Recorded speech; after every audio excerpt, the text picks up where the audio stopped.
Sexologia. Eu, Oswaldo Rodrigues, lembro para vocês, temos sempre o nosso colega aqui, Rafael Teixeira, do Impasexo, Instituto Paulista de Sexualidade, e hoje temos um convidado que eu quero dedicar uma atenção especial. Jorge Leite é sociólogo, professor de Sociologia.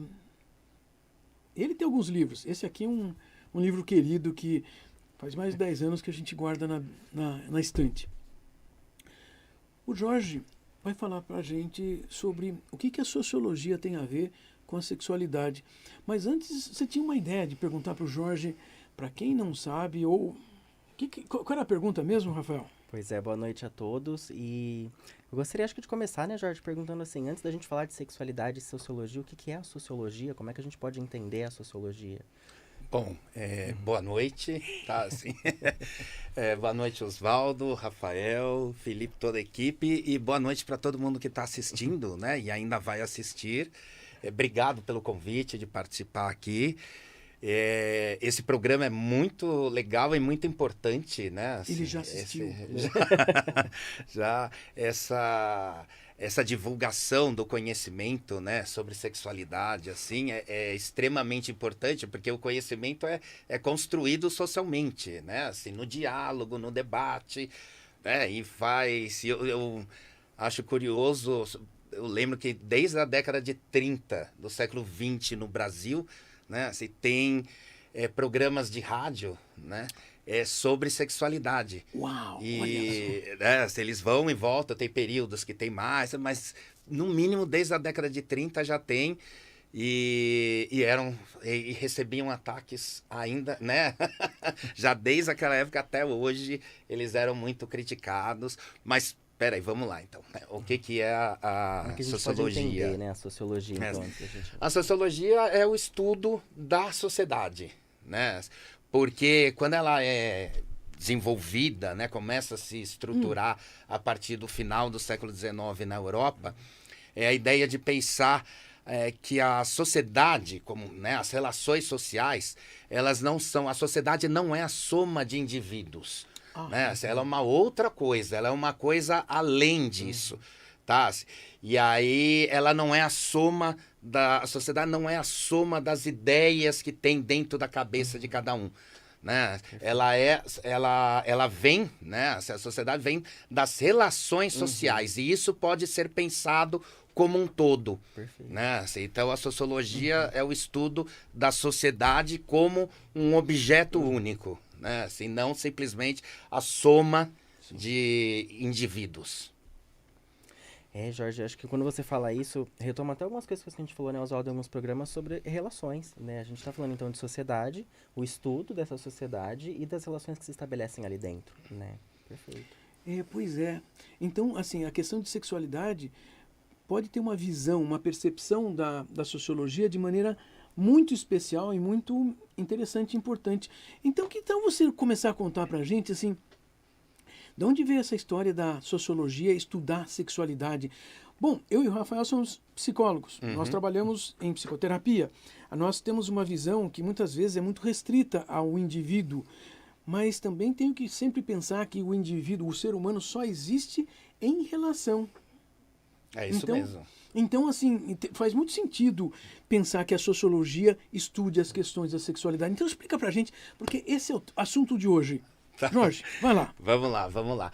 Porque é isso, a vida sexual, né, assim, sejam as práticas, os desejos, as fantasias, né, assim, os preconceitos, tudo isso está envolto em relações sociais, né, assim, a gente parte, né, da ideia de que não existe uma natureza, vamos dizer assim, um estado de natureza separado de uma cultura.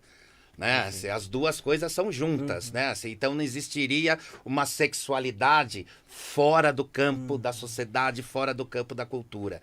Né? Assim, a sexualidade, assim como qualquer outra vivência social, ela é perpassada por regras, por expectativas, por desejos, por relações de poder. Né? Por relações de poder, desigualdade. Né? E é isso que a sociologia tenta, né, assim, pensar sobre, né, se desenvolve nesse ponto. Né? Não existe uma sexualidade, vamos dizer assim, pura. Né? Ela sempre está envolta nas regras e lógicas de comportamento de determinada sociedade em determinado momento histórico. Sabe, me veio à cabeça assim, ai, mas e se fosse um eremita que vive sozinho lá numa caverna a 50 quilômetros da civilização? Logo na sequência já me veio a resposta. Mas espera aí, ele nasceu numa civilização, então ele leva para lá, de toda maneira, a sexualidade dele já está comprometida com uma sociedade. Não é indivisível. Sim, é isso mesmo, né? Você não teria como ele voltar a um suposto estado de natureza, porque esse estado não existe. Né? Porque esse estado não existe. O nosso corpo já foi formado na interação com outros humanos. O nosso corpo, biologicamente, não é a mesma coisa de um pré-humano. Porque um pré-humano a gente pode dizer que tivesse algo natural. Eu ainda desconfio que nem seja. Mas, em todo caso, assim, para nós, eu acho que se nós fôssemos para o mato, nós não iríamos funcionar de maneira natural, porque nós já inventamos um monte de coisas.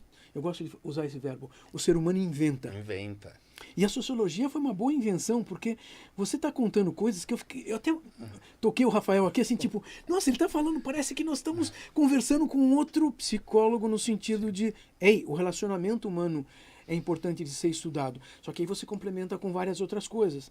Raramente a gente da psicologia usa o argumento das relações enquanto elementos políticos. Não é político partidário, é político porque é a defesa de ideias, defesa de atitudes, defesa de crenças, sei lá o que mais. Né? Poder.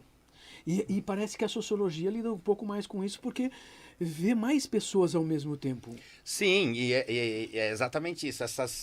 Na sociologia a gente pensa assim, né? É o social que cria, inclusive, a própria noção de indivíduo. Sim.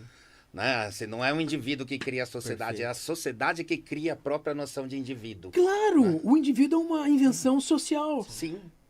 Jorge, eu estou aprendendo coisas. Eu preciso contar para vocês, assim, nós sempre temos os nossos convidados e eu sempre aprendo alguma coisa, porque eu sempre pego alguma coisa que me faz sentido. Você acabou de contar uma coisa que devia ser óbvio. Quer dizer, quando a gente fala que é indivíduo, ou seja, não divisível, de verdade é mentira. Porque nós só somos no relacionamento. Então, a sociedade precisou criar a ideia de que existe uma pessoa indivisível. Ela já é divisível, um monte de coisas lá. Rafael, a gente aprendeu isso nos primeiros anos da faculdade de psicologia, aprende, né? Oswaldo. Se tem uma coisa que fundamenta o nosso trabalho enquanto terapeutas é a sociologia, filosofia, né? Essa compreensão de sociedade. E você disse uma coisa, Jorge, que eu acho que é fundamental para a nossa discussão em sexualidade, que é essa ideia primeira de que sexualidade não é algo natural, essa ideia de que sou humano, tenho um corpo físico, logo minha genética natural diz a minha sexualidade. E o quanto essa sexualidade tem um tempo histórico e um lugar. Né? Então não é essa ideia de tudo igual para todo mundo. Né? Depende da sociedade, depende de onde essa pessoa está inserida. É isso mesmo, né? E é por isso, por exemplo, que a gente pode ter como a sociedade brasileira, né? Assim, individualmente as pessoas dizem assim, é mais comum ouvir assim, eu não tenho preconceitos, eu não sou homofóbico, eu não sou transfóbico, eu não tenho nenhum tipo de preconceito, né? Assim, a pessoa, e muitas vezes é isso, ela acredita mesmo nisso, a noção de preconceito, mas como um todo, né? Assim, a sociedade brasileira é extremamente homofóbica, extremamente racista, extremamente preconceituosa, porque esse preconceito ele não está na cabeça só das pessoas, ele está nas relações sociais, né? Na maneira de interagir com as pessoas. E isso cria, né? Assim, por mais que a grande maior parte das pessoas digam eu não sou homofóbico, né? Quando vai ver a sociedade como um todo, ela é extremamente homofóbica. E aí não é por acaso que uma das sociedades que mais consome pornografia com pessoas trans é a mesma que mais assassina pessoas trans no mundo. Né? Assim, no mundo. Você está falando assim, nós temos um discurso que soa conservador, mas na verdade as práticas com relação a sexo, elas não são conservadoras de fato, e elas são assim instigadoras de agressões. Sempre falam que o Brasil é o país do carnaval, então todo mundo faz sexo com todo mundo. Bom, já não é assim, né? Não é bem assim. Já não é assim. E, no entanto, muitas vezes as pessoas parece que se defendem usando esses argumentos, mas quando eu digo se defendem é porque pegou de alguma maneira difícil. E se defendem porque tem dificuldade de lidar com o diferente. E olha, o Jorge acabou de listar 2 circunstâncias que têm sido bastante pesadas na nossa cultura. Homofobia e transfobia. Por quê? É a dificuldade de lidar com 2 categorizações. Até em sociologia a gente pode dizer categorias, sim, né? Sim. Mas assim, e faz sentido, porque as pessoas têm dificuldade de lidar, elas têm medo, né, Jorge? Medo, e é isso, o próprio medo é criado socialmente, né? Gostei Pode, disso. pode ver esses programas, por exemplo, esses programas policiais, né? Sim, Não vou claro. nem citar nomes, né? Mas esses programas policiais, eles são fundamentais para criar o pânico social, para criar o medo, para estimular as respostas raivosas, né? Assim, e isso no campo da sexualidade, né? É explícito também, né? Assim, é gritante, seja de uma maneira direta ou indireta, né? Dependendo do tipo da matéria, né? Como é colocado, aquilo vai gerando um mal-estar em quem está assistindo. E é isso, é a invenção, né? No sentido de construção social do medo, do preconceito, né? Assim, do conhecimento, né? Assim, principalmente, né? Assim, nesses casos, da ignorância. A ignorância é construída socialmente também, tanto quanto o conhecimento. E tem uma coisa, Jorge, que você fala que eu acho que as pessoas que podem estar assistindo devem pensar, mas eu não me relaciono com alguém que é violento, ou que é racista, ou que é transfóbico. Mas quando a gente está falando de relações, a gente está falando de coisas mais complexas e menos óbvias. Então, assim, as coisas que eu leio, o discurso que eu escuto, os programas que eu vejo. Então, eu posso não ter ninguém no meu convívio que seja violento. Mas eu vivo numa sociedade que fala sobre isso e que me ensina onde eu posso ou não posso estar. Então, de alguma maneira, essas relações se dão de todas as formas possíveis que eu estou em contato com o mundo, não é? Tem uma coisa, né, isso que você está falando, que eu acho extremamente, um exemplo, né, que eu sempre penso, que é assim, então a nudez em determinadas obras de arte, em determinados espaços, aí tem aquele discurso social super famoso, né, constante, precisamos proteger as crianças, elas não podem entrar em contato com esse material. Primeiro, como se a nudez em si fosse uma coisa ruim, fosse uma coisa perigosa por si mesma, né? Isso já é também uma construção. Mas essas mesmas pessoas, por exemplo, que falam, precisamos, né, não podemos deixar uma criança entrar em contato com isso, né? Elas não se preocupam, por exemplo, de crianças que assistem esses programas de policiais. De violência, né? Violência física, violência clara, física, de morte, isso, de destruição. Claro. Isso, né? Elas não falam de... Ninguém fica... Precisamos proteger as crianças desse tipo de programa. Né? Assim, não, esse programa passa na hora do almoço, com a criança comendo. E ninguém fala que precisa proteger a criança disso. Você me dá a impressão que você traz uma compreensão de que uma criança, também entrando em contato com qualquer coisa, inclusive questões da sexualidade, aprende coisas. Porque, de alguma maneira, ela pode estar aprendendo a lidar também com violência, não precisando ela ser violenta, mas ela desenvolve uma compreensão, uma concepção e emoções associadas para lidar com violência. Algumas vão aprender a ser violentas, isso é verdade. Mas eu acho que a maior parte não. Eu lembro dos contos de criança, contos de fada. Eles são violentos demais, mas a gente contava para criança. A gente ouvia essas histórias. Então, deviam servir de uma maneira positiva também. Então, soa para mim que falar de sexo ou coisas sexuais para as crianças, ou até permitir acesso dentro de determinados limites, talvez, sei lá, é importante. Claro, e esse exemplo que você falou dos contos de fadas é muito interessante também, né? Porque no século XVIII, quando os irmãos Grimm vão lá na Europa recolhendo toda essa tradição oral, né? Assim, aí passando para o texto escrito, né? Eles mesmos já fazem uma peneira, né? Porque eles falam, os temas principais dos contos de fadas, que hoje a gente chama conto de fada, era sexo e violência. Verdade. Né? Era sexo e violência. Né? Eles mesmos já dão uma limpada na hora que eles vão passar para o texto escrito isso. Né? Mas esse era um dos temas mais importantes que se discutia através dos contos de fadas. Né?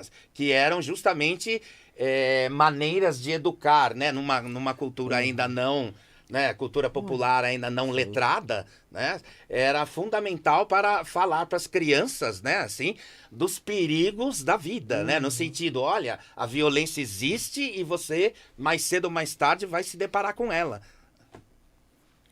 Então, isso tem a ver também com a sociologia. E você está contando que, desde a sociologia, vocês também prestam atenção muito no que já se escreveu sobre até sexualidade durante a história toda. É isso mesmo, é isso mesmo. Tem alguma curiosidade sobre Diga. coisas da sociologia, divisões da sexualidade? Porque eu fico pensando, né? Nós, assim, nós temos uma visão que é restrita, sim, é restrita, claro. Então, eu acho que você hoje está nos, assim, abrindo a concepção de possibilidades. Você tem alguma coisa, assim, que possa ser, às vezes, curioso, mas do ponto de vista de estudar, de compreender questões da sexualidade? Olha, um exemplo que eu diria é a própria questão da pornografia. Né? A própria questão da pornografia, né? É importante pensar que assim, pornografia não é um objeto em si, um produto, né? Um filme, uma música. A pornografia é uma categoria de classificação, né? Se de determinadas representações da sexualidade, sejam elas músicas, textos, imagens, etc., esculturas, por exemplo, né, o campo das artes plásticas, artes visuais, seja lá o que for, né, que normalmente, quando essa representação da sexualidade agride ou vai contra os valores de determinado grupo, né, a categoria para se encaixar essas obras, né, é o termo pornografia. Então, é classificar isso como pornografia, que significaria determinada representação da sexualidade que é vista como perigosa, transgressora, ou mesmo esteticamente, né? Assim, que é muito comum as críticas à pornografia usarem, né? Quando não tem... quer sair dos argumentos morais, os argumentos valorativos, normalmente ela vai para o argumento estético. Né? Sim. Esse é um pouco do tema do seu livro, Das Maravilhas e Prodígios Sexuais? Sim. Foi editado pela Ana Blume e FAPESP. Precisamos ler mais isso aqui. Sim. Mas, Jorge, eu até gostaria que você pudesse voltar numa outra oportunidade para nós destrincharmos essa coisa de pornografia. Precisamos estudar isso aí. Porque você está mostrando que a sociologia também usa de categorias ou categorizações para abordar questões da sexualidade.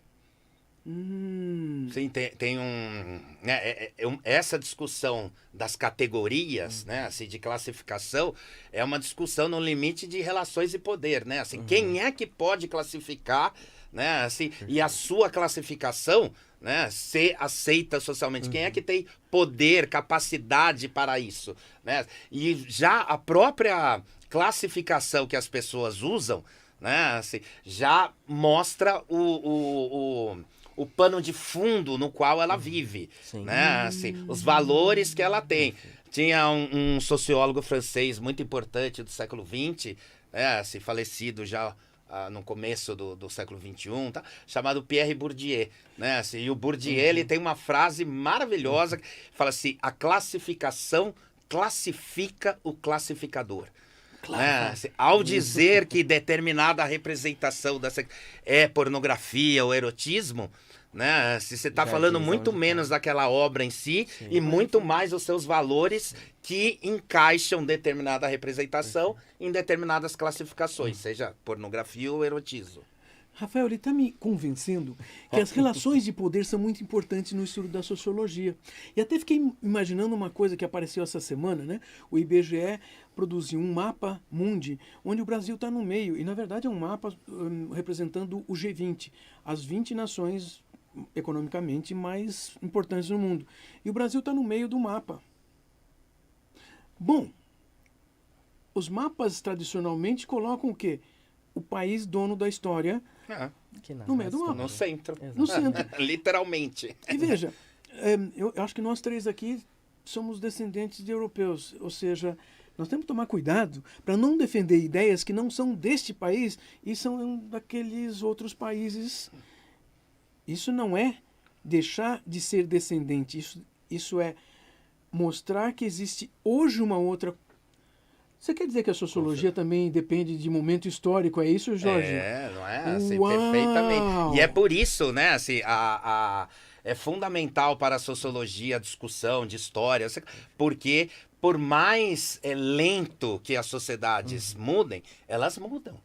Né? Assim, elas mudam.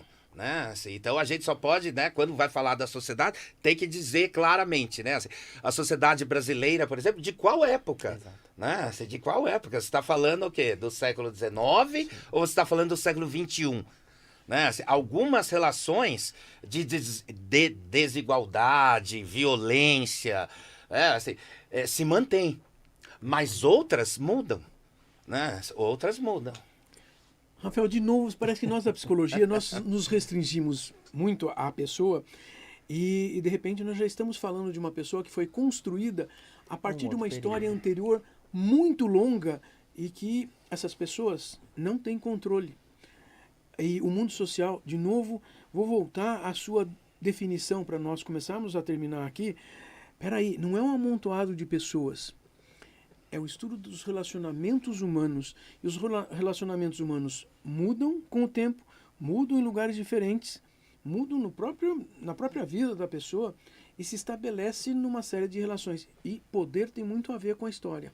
É isso, o poder tem muito a ver com, como você disse, né? Quem é que vai contar essa história, como vai contar essa história, né? E quem é que vai interpretar essa história de acordo com os valores ou não de quem está contando. Né? Vocês ouviram hoje uma boa discussão. É uma discussão eu até diria epistemologia da ciência, esse nome vale para isso. Sim, quer dizer, na verdade assim, é como a ciência também vê os relacionamentos humanos e pensarmos que a sexualidade vai além de fazer sexo. Porque os relacionamentos são estabelecidos dentro de uma cultura com regras que a gente nem entendeu na nossa vida. Mas também é importante que o Jorge terminou falando aqui. Quem classifica tem ideias, tem intenções, tem interesses. Jorge, eu quero agradecer a tua participação. Torno a dizer, eu vou sair daqui contente com ideias novas para a nossa semana. Eu que agradeço, estou muito feliz de estar aqui. Obrigado pelo convite. E se convidar novamente, cuidado, porque eu venho.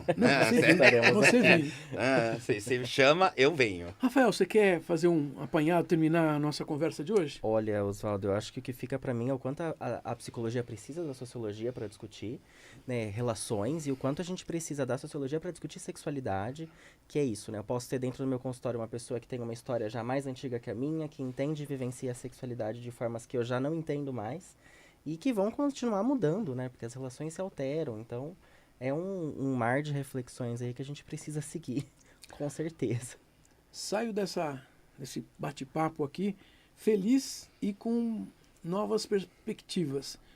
E quero convidar você que esteve ouvindo para estar conosco todo domingo às 20h30 com assuntos novos, ideias novas. Sempre teremos convidados com boas coisas para conversarmos. Eu sou Oswaldo Rodrigues, esse é o Café com Sexologia aqui na Rádio Vibe Mundial, todo domingo às 20h30.